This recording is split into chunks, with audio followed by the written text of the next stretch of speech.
சிட்டுக்குருவியும் தன் குழந்தையும் வாழை மரம் ஒன்று வைத்திருந்தது. தங்கக்காகமும் அதன் மனைவியும் திராட்சை தோட்டத்தில் நின்று கொண்டிருந்தார்கள். நிறைய திராட்சைகள் இருந்தது. வாங்க, நம்ம போய் திராட்சை பறித்து சாப்பிடலாம். எவ்வளவு திராட்சை இருக்கு பாருங்க. வாங்க போய் சாப்பிடலாம். எனக்கு ரொம்ப பசிக்குதுங்க.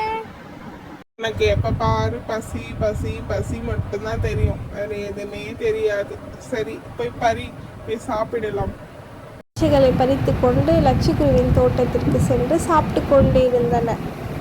மரக்கிளையில் தோட்டத்தின் கீழே அங்கும் இங்கும் அமர்ந்து திராட்சை சாப்பிட்டு கொண்டிருந்தன. ஏண்டி, திராட்சை ரொம்ப நல்லா இருக்குல்ல? என்ன குட்டி பாப்பா, உனக்கு திராட்சை வேணுமா? நாங்க சாப்பிட்றதே பார்த்துன்னு இருக்க. இல்ல, என்ன வேணாம். இல்ல, நீங்க இருவரும் நாங்கள் சாப்பிட்டு கொண்டு இருக்கிறதை பார்த்து கொண்டு இருக்கிறீர்கள், அதனால கேட்டேன், வேற ஒன்றும் இல்லை. இருவரும் பறந்து போயிட்டாங்க.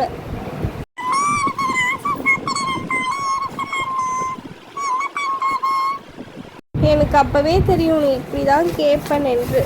நான் உனக்கு கடையில் வாங்கி தரேன், ஓகேவா? ஒரு நாள் காலை விடிந்தது.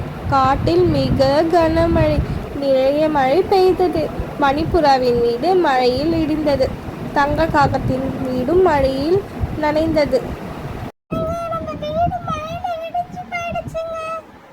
சரிடி, நீ அழுகாத, நான் வேற எங்காவது கூட்டி செல்கிறேன். அழுகாத. மழையில் இடிந்தது, இதற்கு நம்ம என்ன பண்ண முடியும்?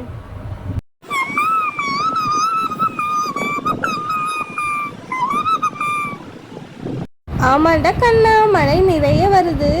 அம்மாவும் வாழை இலை எடுத்து அதில் வீடு கட்டி தருகிறேன். லட்சுக்குருவி வாழை இலை வைத்து வீடு கட்டியது. மிகவும் அழகாக இருந்தது வீடு. வீடு கட்டுவதை வாழை மரம் பார்த்து கொண்டிருந்தன. குருவியே, இது நீ என்னை தண்ணீர் ஊற்றி வளர்த்ததற்காக நான் கொடுக்கிற பரிசு. நீ மழையில் நனையாதே. உன் பிள்ளையை கூட்டிக் கொண்டு வீட்டிற்குள் செல் குருவியே. என்னை தண்ணீர் ஊற்றி வளர்த்ததற்கு மிகவும் நன்றி குருவியே. நீ கவலைப்படாத. அண்ணா, ரொம்ப நன்றி அண்ணா. இந்த உதவியை நான் ஒரு காலமும் மறக்க மாட்டேன் அண்ணா. நான் வீட்டுக்குள்ளே செல்கிறேன் அண்ணா. உடனே லட்சுக்குருவி வீட்டிற்குள்ளே வந்தது. மழை ஒரு துளி கூட வீட்டில் வரல. தங்கக்காகமும் அதன் மனைவியும் நனைந்து கொண்டு லட்சுக்குருவின் வீட்டிற்கு சென்றன. லட்சுக்குருவியே, என்னை மன்னிச்சிடு.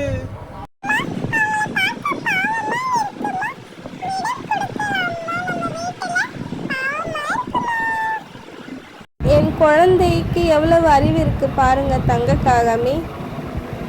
லட்சுக்குருவி இடம் கொடுக்கவே இல்லை. இருவரும் மழையில் நனைந்து கொண்டார்கள்.